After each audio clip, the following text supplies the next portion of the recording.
You're listening to episode 1 of the Fed and Fearless podcast. On today's episode, we're going to be talking about what does it mean to be fed and fearless. So stay tuned. Hi, I'm Laura Schoenfeld. I'm a registered dietitian and coach trained in functional medicine with a passion for helping women just like you ditch perfectionism and use food, fitness, and self-care to fuel your bigger God-given purpose. I believe that it's possible to achieve your biggest life-changing goals without the frustration, obsession, or negative self-talk that so many women subject themselves to every day. All you need are the right tools, the right mindset, and the faith to turn your dreams into reality. I'm here to guide you along the way.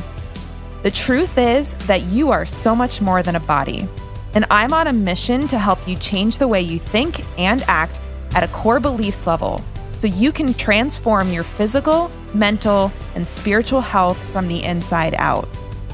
Are you ready to become fed and fearless in your pursuit of a healthy, meaningful life? Welcome to the Fed and Fearless podcast.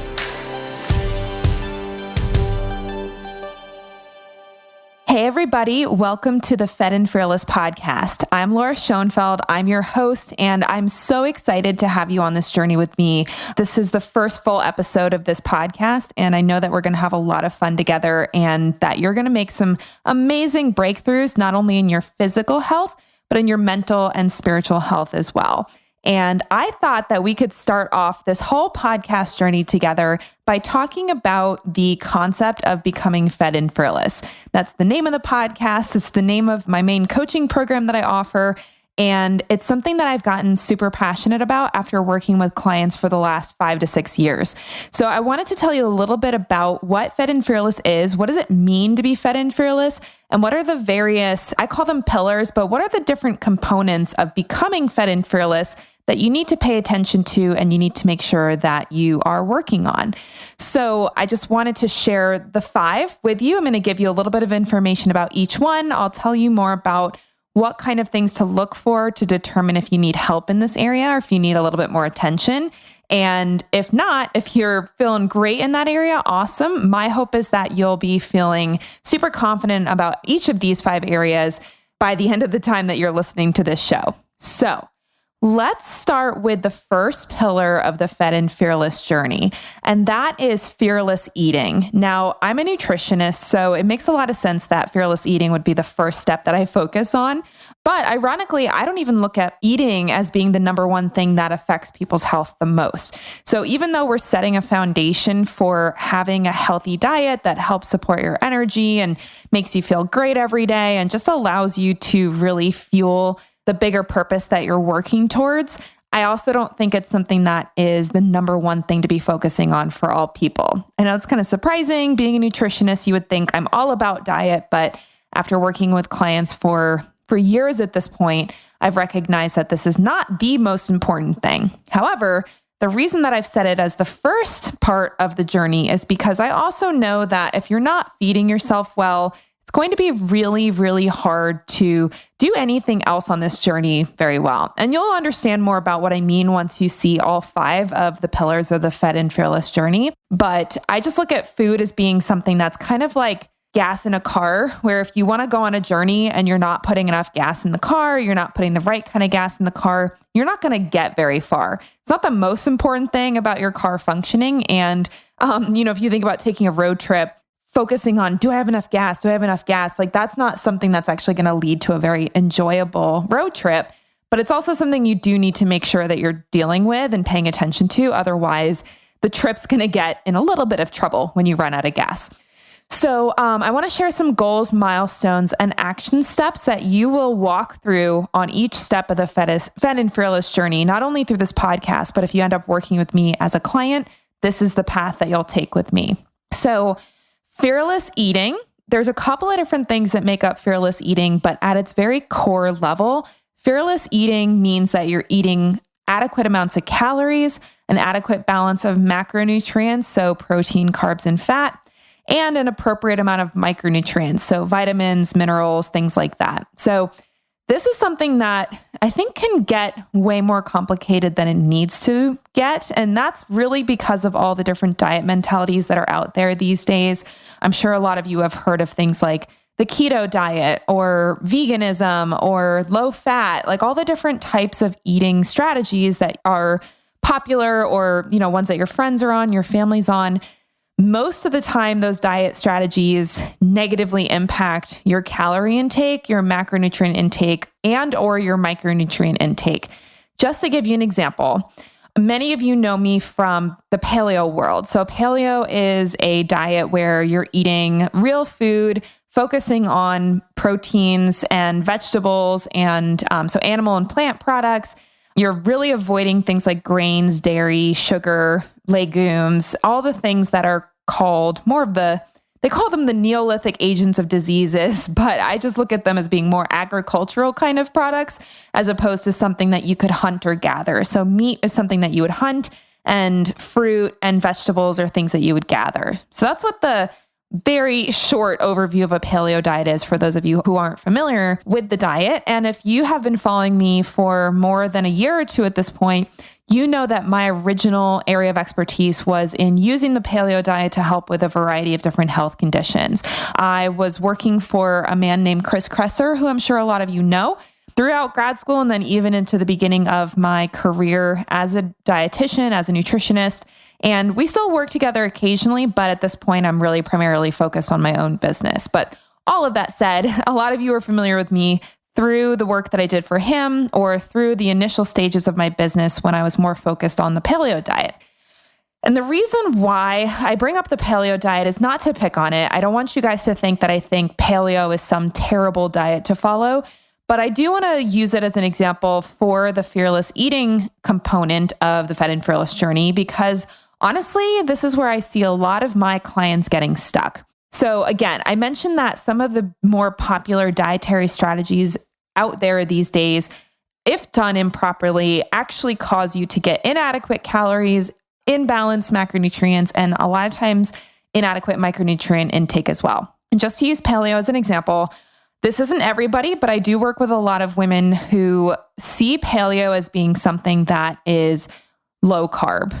It's easy to even accidentally be low carb on paleo because if you think about it, if you pull out grains and you pull out sugar and you pull out dairy and you pull out things like, even potatoes used to be off the paleo diet. Just pulling out grains, so things like wheat and corn and rice, that kind of stuff, that makes it pretty hard to get a higher amount of carbs, depending on what kind of foods you're eating. Now, of course, if you're eating things like sweet potatoes, plantains, yucca, potatoes, all of those root vegetables in larger quantities, it is possible to get a higher carb intake on a paleo diet. But realistically, most people are not eating those kind of foods in large quantities. Maybe they have like 1 or 2 sweet potatoes a day and a banana, and that's what they consider their higher carb intake for the day. So when we do a paleo diet that's based on the idea that grains are bad, most fruit is to be minimized, and even things like white potatoes are not ideal food to eat, that's where we start to get issues, not only with the carb intake for a lot of women, we also get into issues with calorie intake, because it's well known in the research that if you pull out one or more macronutrients, so either protein, carbs, or fat, if you pull one of those out of your diet, most, if not all people will have a spontaneous reduction in calories. Now, that's one of the benefits of paleo. If somebody needs to lose weight for a health reason and they don't want to worry about counting calories, they don't want to, be tracking their food. So switching over to a paleo diet can be a very tempting way to lose weight, because generally most people will eat less when they're eating those kind of foods. However, a lot of people out there don't need to be eating less for even a short period of time. And pretty much every single person on the planet shouldn't be under eating for the rest of their lives. So if you cut your calories and you're eating less calories than you're expending, in the short term, especially if you have a higher body fat percentage, that can be okay. But over the long term, that's where we start to get into some significant issues. And I'm sure I'll do an episode on undereating in the future. But for now, let's just suffice it to say that inadequate calorie intake for a long period of time is a major health problem that I see in a lot of the women that I work with. So whether you're low on calories or even just the carbs themselves, even if you get enough calories, but let's say you're active, maybe you do CrossFit or weight training or high intensity interval training, and you're eating a really low carb diet, that's something that a lot of times is not super well matched for that kind of exercise and is definitely not well matched for women in the premenopausal years. So if you're a menstruating woman, or if you should be menstruating, even if you're not getting your period, you don't want to be going way low carb and combining that with high intensity exercise. So this is just an example of an area where macronutrient intake can be inappropriate because you've changed to a specific type of diet. And then the final piece of that is micronutrient intake. And I'll just use a super simple example. Calcium is a great example of this. So if you cut out dairy out of your diet, which is totally fine, it's okay to not eat dairy. We don't have to eat dairy to be healthy.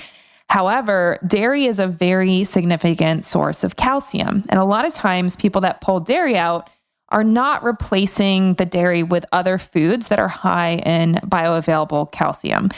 So this is relatively common that people that go on a paleo diet and 100% avoid dairy and don't make a point to include high calcium containing foods, they end up becoming calcium deficient over the long run. And that's not something that is good for bone health, let alone any other health of the body, like muscle contractions and, electrolyte balance, that kind of thing. So inadequate calcium intake is not a good place to be in for a long period of time.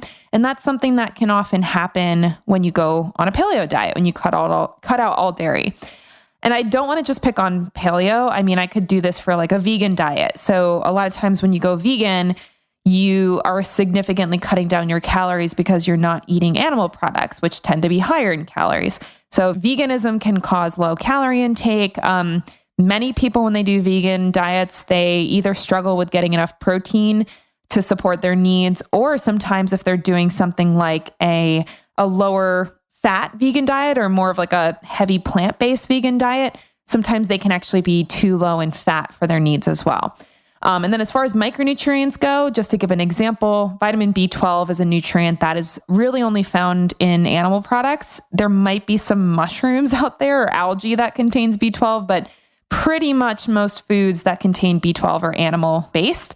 And so most vegans, if not all, to maintain their health really need to take a B12 supplement. So if they're not supplementing, then they're going to be at risk for low micronutrient intake, and that can be a problem.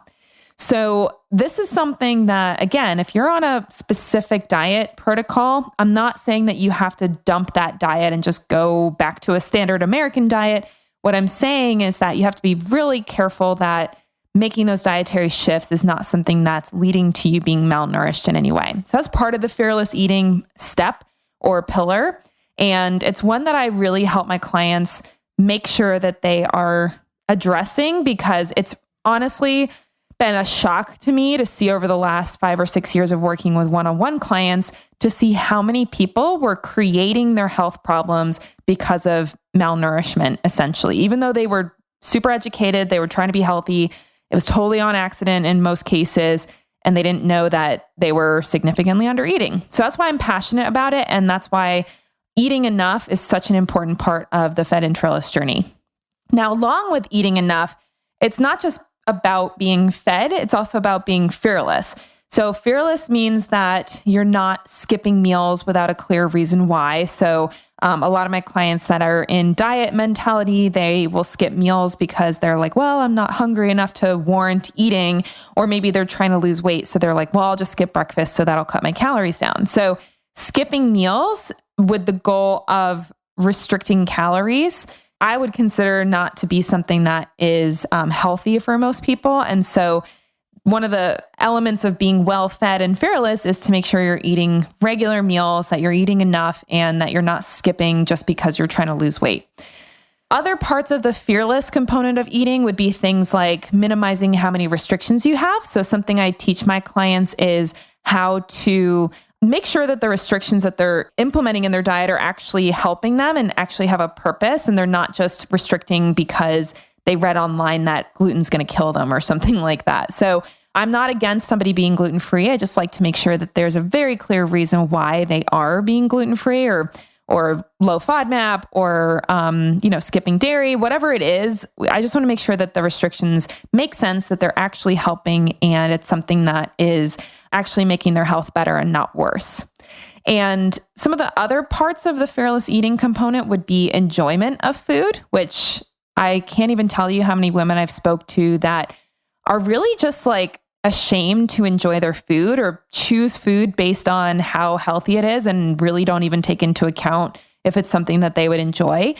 And oftentimes that either triggers just emotional health issues. If you're not ever enjoying your food, that's really not a great place to be. And then it also a lot of times triggers binge eating behavior, because when they finally let themselves enjoy something, they tend to go overboard. So fearless eating means that you enjoy your food, you have minimal restrictions, and you eat the foods that fuel your body appropriately. And a lot of this is wrapped up in the concept of intuitive eating, which I will definitely do a podcast on in the future. We can talk about intuitive eating and my perspective on intuitive eating, which is a little bit different than the official perspective, but I just think it's good to understand what intuitive eating is and how it applies to our choices. Because I think a lot of people think that intuitive eating means that you just eat whatever you want and it's whatever tastes good and you eat as much of it as you want. I don't think that that's how it works. I know that's a common misconception, but I like to teach my clients how to use intuitive eating to understand what their body needs and to make decisions that are based on wanting to care for themselves and also wanting to enjoy themselves. So all of that said, there's so many different elements of fearless eating that we could go into, but those are really the big heavy hitters. And hopefully that makes sense. Again, because fed and fearless is really the idea that you are nourished and well fed, and you're also free of fear around your food decisions. And everything that you choose is based on self-knowledge and confidence that you're making the right choice for you. So let's move on to the next pillar, which is fearless training. And this one, the reason I brought this in second after the fearless eating is because I actually find it really hard to create a effective and health promoting training routine if your diet is messed up. Because really, like I said before with the car analogy, if you're out of gas, you really can't do anything with the car. You can't drive anywhere. You're kind of in like an emergency state. And once you get some gas into you, then you can start to decide, okay, how fast am I going to drive? What route am I going to take? Do I want to go the scenic route? Do I want to go the more direct route? Do I want to have tolls or not? So hopefully that makes sense as far as the analogy is concerned. And with training, I look at this as something, maybe this could be compared to the idea of how fast you want to drive on your route to get to where you want to go. So fitness and training, there's so many different ways that you can approach it. It's a lot like food, but I think there's even more wiggle room when it comes to training, because with food, I mean, there's some basic things that you absolutely must have to survive. And if you're not meeting those needs, then you're in trouble from a health perspective. With training, yes, there's some basics that I think we can all agree on, but there's no one way of training that is necessary, or there's no one component of training that your body absolutely needs to function and to survive. So, I mean, if you think about someone who is quadriplegic in a wheelchair that literally can't move any part of their body below their face or their head, obviously they're not exercising and they can still have a healthy and fulfilled life. So when we think about training, yes, there's some elements of training that I think apply to most people and would be good to keep in mind when you're building a training routine.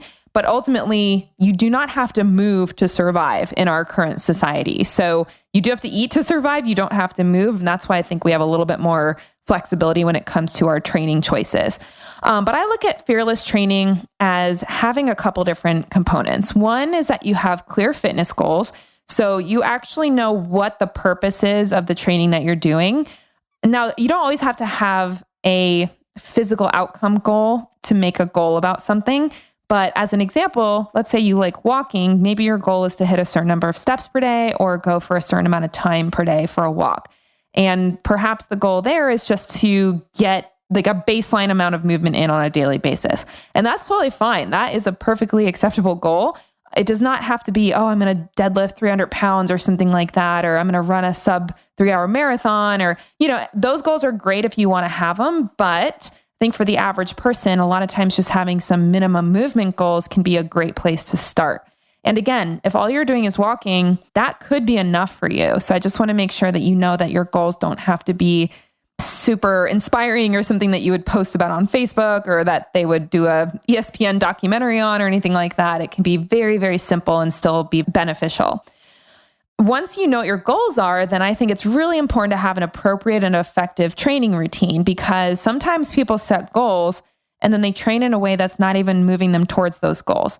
A great example is if one of your goals is to get stronger. Let's say you just want to be able to squat your body weight as an example. That's totally random, but that's a goal that I've heard some people mention before.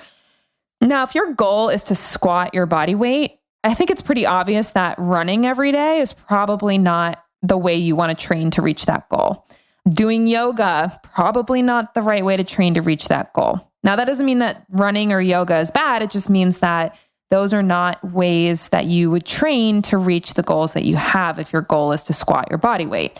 The way to reach that goal is to squat on a regular basis and to work on progressive overloads so you can build a muscle that's stronger. On the flip side, squatting every single day to the point of failure is also not an appropriate way to train to squat your body weight, because your body does need time to recover your muscle function and then also to rebuild muscle after you've trained. Because when you train, you actually break down muscle tissue, and it's really in that rest and recovery period that you build that muscle tissue back up. So part of what I consider a fearless training routine is to have adequate rest days, to incorporate restorative movement on a regular basis, and to listen to your body when it says no. So if you're dealing with an injury or you're ill, if you have a sickness, you're not going to the gym and crushing a squat day workout or leg day workout, even when you're sick. So the goal to get to a place where you can squat your body weight, you need to be squatting to get there, but you also need to be taking rest so that your leg muscles, your glutes, all of those muscles that are allowing you to squat, that those have an opportunity to rebuild and recover. And again, everybody's got different goals, so you don't have to squat if you don't want to, but if you did want to build up your leg strength or your ability to squat a certain amount of weight, then you do have to train it. So I like to look at it very practically, figuring out what actually is appropriate for you and helps you reach your goals. Now, another element of training that I think a lot of people don't appreciate is that I want you to enjoy your training. So if you're working towards a goal, let's just use running as an example, because I don't know about you, but I really do not like long distance running. I can do short distances, and I'm trying to get a little bit more cardio in these days to just round out my fitness routine. But if somebody was like, hey, let's go for a 10-mile run, I'd be like, no, thank you. So, I could say, I'm going to set a goal to run a marathon, and I'm going to run every day, and I'm going to have this like super effective marathon training regimen, and I'm going to just stick with it, and I'm going to take appropriate rest, all of that. Yes, I could probably run a marathon, but at what cost? Because I do not like running. And the idea of running multiple times a week for hours a week sounds terrible to me. And that's not to judge anyone who enjoys running, but for me, I'm just like, why would I want to do that? That sounds awful, and I don't even enjoy it. So I actually look at enjoying your training as part of the process of setting the goal in the first place, and then also picking how you're going to work towards that goal. Because running a marathon, I guess I never say never, but honestly, I don't really ever see myself having a goal to run a marathon. And then finally, another component of fearless training is regular mobility and doing what it takes to prevent injury, which sometimes that can be things like chiropractic care, physical therapy, that kind of thing.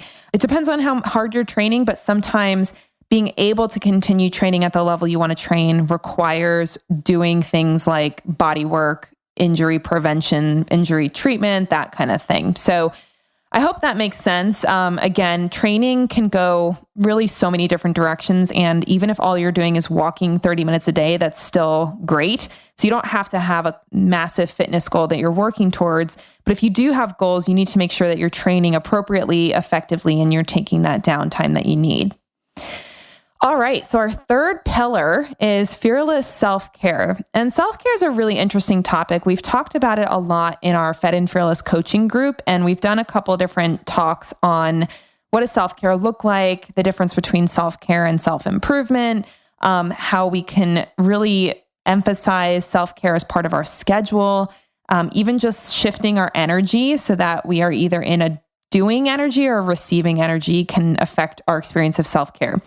So there's a couple of different major components of self-care that I'll mention, but certainly this is not a comprehensive or an exhaustive list.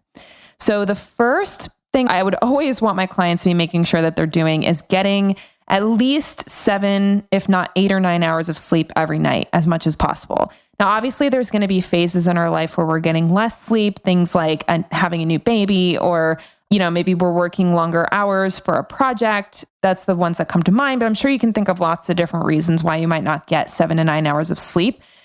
But it is something that makes such a massive difference in health that if somebody is compromising their sleep routine to do things like exercise or work or, meal prep, anything like that, that's a major problem when it comes to long-term health. And a lot of times is something that my clients need to reassess their focus on. So things that can help us sleep more are things like having a morning and evening routine that's been established. So that way, not only are you waking up in a way that is setting you up for good energy and good productivity during the day, but you're also winding down appropriately in the evening and making sure you're getting to bed on time. Regular time outside is something that can affect our sleep. Even social interaction is something that will affect the quality of our sleep. And these things like getting outside and interacting with our community, even scheduling playtime into our calendar and downtime, all of that is stuff that I consider to be major components of self-care. And the cool thing is a lot of our self-care practices can actually be connected to a morning and evening routine, because what I teach in my online programs and with my one-on-one clients, I teach the concept of self-reflection. And usually that's using a journaling practice. So journaling either in the morning or in the evening is something that I really encourage all my clients to do, because it either helps us set up a productive day that we get more done so we don't have to stay up as late getting all the things done that we need to do, or it helps us really calm our nervous system down in the evening and review our day and think about what we would like to do differently tomorrow to make our day even better. So self-care, like I said, there's so many different ways that we can talk about self-care. And these are just a couple of the ways that I talk about with my clients, but it's something that is, I think, underappreciated when it comes to health. And I look at it as just as important as your food and exercise choices, if not more important. And I like to help my clients come up with strategies to make sure that they're regularly implementing effective self-care. All right, so the fourth pillar is fearless self-love. And this one's fun because self-love from a faith-based perspective is always a little bit funny. I feel like in the non-faith-based world, self-love is all about like doing what you want to do and doing what's best for you and making choices that align with your goals and your needs. And that's great. But I think for those of us who are Christian, we know that life isn't all about getting what we want. That's actually where a lot of the Christian clients that I work with kind of struggle, because I think when we're either growing up in the church, or if you're like me and you became a Christian later in life, there is this atmosphere of, and it's not always a bad thing, but I think just being content with life the way it is and not expecting anything different and focusing on meeting the needs of others and really suppressing your own desires and goals and wants.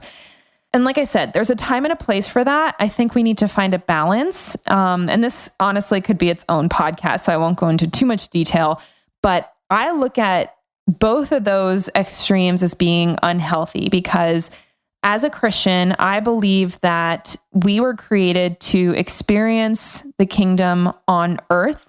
And the kingdom is a place where there's joy all the time. There's abundance. There is no sickness. There's no sadness. It's everything that we could ever possibly want in our lives is what we will experience in the kingdom. Now, yes, when Jesus comes back or when we die, that's kind of like an expedited trip to the kingdom.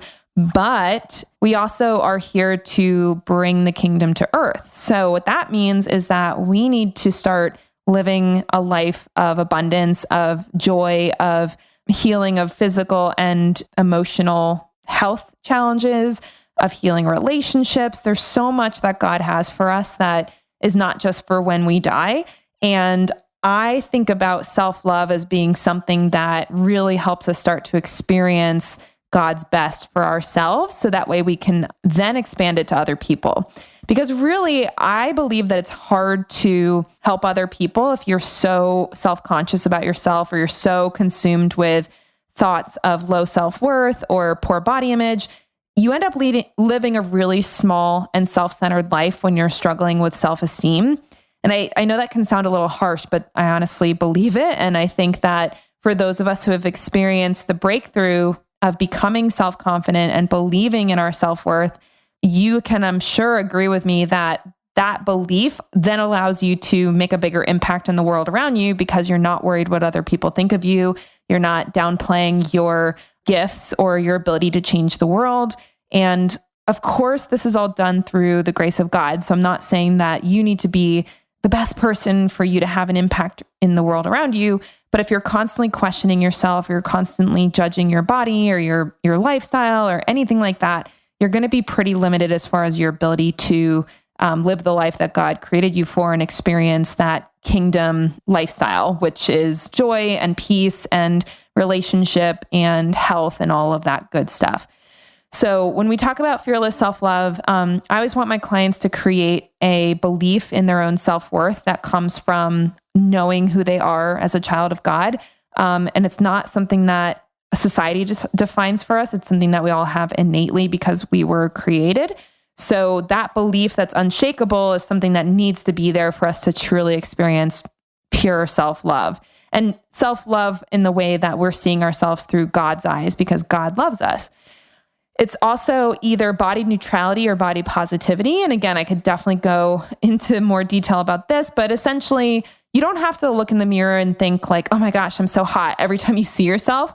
If you do, awesome. You know what? If you like the way you look, great. There's nothing wrong with that. But I don't think that that should be the goal for everybody. I really think just being neutral about the way we look is a better goal, because there's going to be days where you don't look your best and there's going to be days where you do look your best. And I want it to be a situation where you don't change your self-image based on what you're seeing in the mirror. So if you can be neutral about it, that's a really great outcome. Now, all of that said, as women, I do believe that one of the things that we have in us is the desire to create beauty.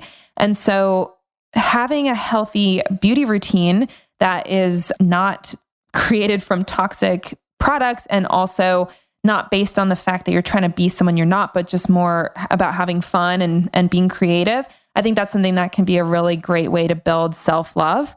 I know for me personally, I love playing around with makeup. I'm a beauty counter consultant and I have like all of these lipsticks that I love playing around with. And it's not that I'm trying to be a different or better person by wearing it. I'm totally fine going outside the house without makeup on.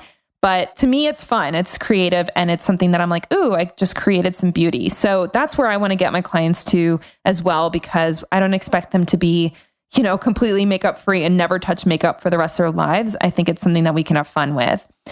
Self-love also is the ability to disarm negative self-talk when it comes up. And that's something that I teach in my online program pretty extensively, because it is something that can really make or break a person's success in this whole journey. And negative self-talk is probably the number one thing that keeps people stuck in unhappiness, in lack of results in their health practices, lack of consistency. So, if you're constantly telling yourself you're not good enough, you're not valuable, you don't do anything right, like you always screw things up, all of that is stuff that's going to then manifest as outcomes. So being able to disarm that negative self-talk is a non-negotiable when it comes to becoming fed and fearless.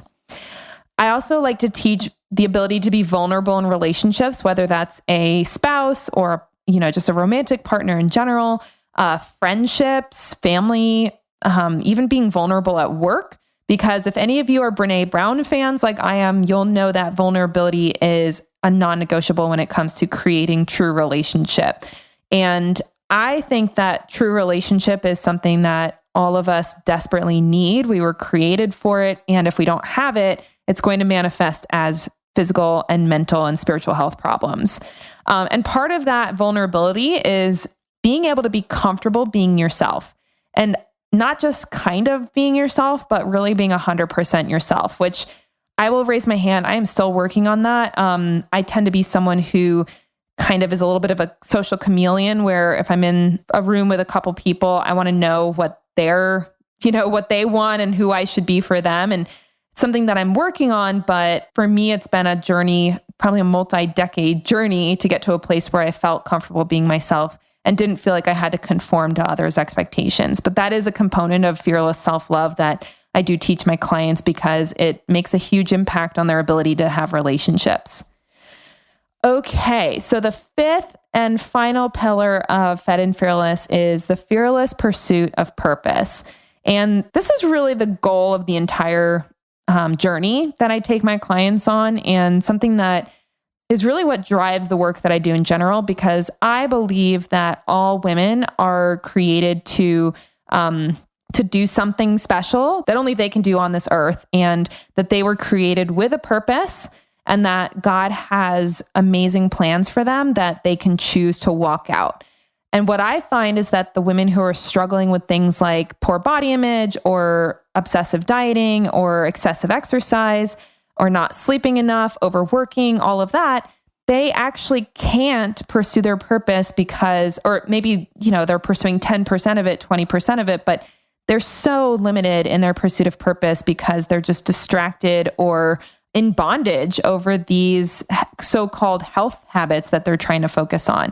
And a lot of the people I work with are perfectionists. So they turn this pursuit of perfection into their purpose, as opposed to following the purpose that God has put on their hearts and God created them for. So my goal with this entire journey is to get women to a place where they are nourished and feeling good in their bodies and feeling good in their minds and feeling good in their spirits, so that they can wholeheartedly pursue the purpose that God created them for. And what that looks like is that not only do you know generally what your purpose is for this season of life, but that you're taking action steps to pursue that purpose. And you're doing what you can to eliminate any barriers that are getting in the way of you pursuing that purpose. It's also the concept of having a community over competition mindset. So knowing that building community and creating relationships and serving others is actually more aligned with our purpose as humans than it is to be better than other people or to compete with other people. And we know that Jesus was all about creating a family, creating community, and he wasn't out there trying to show off that he was the best. He was really out there serving others and putting himself beneath others so that he could bring everyone into the community and the family of God. So if your purpose doesn't align with the idea of building community, then it's probably not from God. I'll let you take that one home with you. And then the other challenge of the pursuit of purpose is balancing contentment with your current life situation with a dedication to self-development and becoming your highest self. And this is something, again, this could easily be its own podcast, but I like to teach my clients how to grow from a sense of knowledge that they were created for an amazing life, as opposed to beating themselves into being better because they're discontent with their current life situation. There's a huge difference in the mindset between those two things. And I think so many women get stuck in this approach where you have to self-deprecate, or you have to be unhappy with your life in order to grow into the person you want to be. And that's 100% wrong. I can guarantee that. What I like to teach is contentment and gratitude for your current life, and a vision of what you would like to be or who you think God is calling you to be, as being what drives you to change or to take on new challenges or to develop your own personal mental health, spiritual health, physical health. It is possible. And it's where, like I said, with this whole program, this whole Fed and Fearless journey, that's where I want to get every single woman that I work with. And I know it's possible because I've been through it myself. I've walked a lot of clients through this journey as well. And it's not a quick fix. This stuff takes time. But what I'm hoping is that through listening to this podcast, and if you decide to work with me, that you will be able to get to a place where your food and fitness routine is fueling the pursuit of your bigger purpose. So all of that said, I hope that makes sense as far as what the Fed and Fearless journey is. Again, it's 5 steps or 5 pillars, starting with fearless eating, fearless training, fearless self-care, fearless self-love, and the fearless pursuit of purpose. and ultimately getting to a place where you're eating well, you're training appropriately, you're prioritizing your sleep and stress management, you're confident in who you are, and you have unshakable self-worth. And all of that is creating an environment where you can pursue the bigger purpose and meaning that God created you for. All right. Well, that is all I have to share with you. I know that was a pretty intense podcast episode. I gave you a lot of information, but I wanted to do this as one of my first episodes so that you could have a better understanding of what the overall goal of this podcast is, because every single topic we talk about, every guest I have on, every case study we have, I'm going to interview some of my current and former clients. All of it is really designed to help you make steps on this Fed and Fearless journey, whether that's learning something about nutrition, learning about training, learning about self-care, learning about self-love, whatever it is, all of it is in the goal of living that Fed and Fearless lifestyle. So all of that said, I'm so excited that you're on this journey with me, and I would love to hear from you if any of this resonated with you. Feel free to DM me on Instagram. My Instagram handle is at Laura Schoenfeld RD. Or if you follow me on Facebook, you can message me there. And if you're a woman, we do have a free Facebook community that I would love you to join. It's called the Fed and Fearless Society. And this is where we can continue the conversation about the Fed and Fearless journey. So if you search Fed and Fearless Society in Facebook, you'll find the group. You'll just have to apply to get entry, and we accept all women, basically. Sorry, men, but we're trying to make it a safe space for women. We will also link to that in the show notes. So if you're having trouble finding it, we'll make sure that we have a link for that. So anyway, it was awesome hanging out with you, and I can't wait to see you on the next episode. Hope you have a great day. Take care, y'all.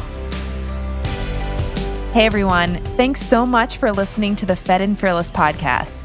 If you loved what you heard today, be sure to subscribe and leave a review on iTunes so I can keep sharing my best content with you every week.